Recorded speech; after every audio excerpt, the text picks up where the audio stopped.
Hey YouTube, just an update on the 68 Fastback project. All the chassis welding is completed at this point. I've got all the loose ends, I think, completed. Rear suspension is all welded in. I have the jack points that I kind of beefed up a little bit at the subframe connectors for welding. I welded those all in. The upper control arm, I added some,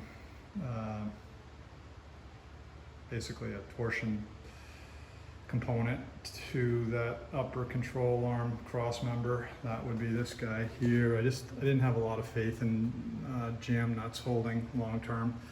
So I wanted something that had some adjustability into it and vibration isolation, and something that would allow that to have a lot more integrity long term. Rear cross member is welded in for the upper shock mounts. Let's see, anything else here? Had a few other odds and ends that the seat belt anchor points, those are all welded in.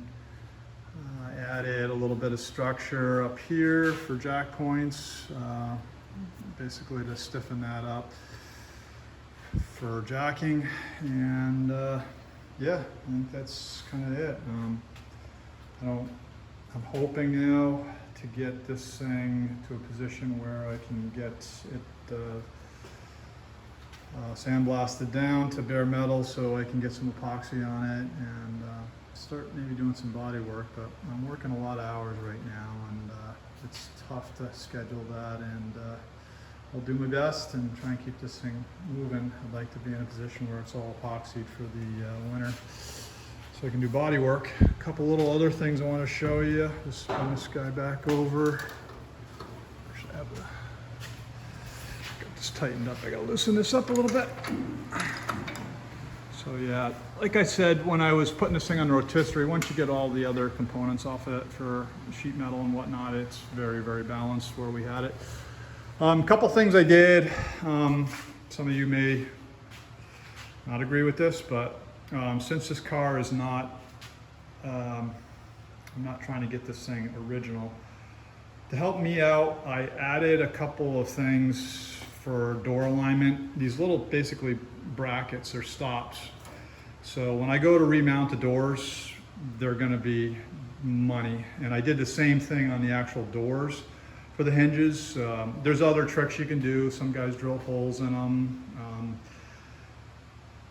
These won't really be visible once it's all in. I mean, if you knew what you were looking for, you could, but they have stops here, here, bottom, and basically when I bolt things together, they're right on the money now. So all the body lines line up, and then this makes mounting those doors that much easier.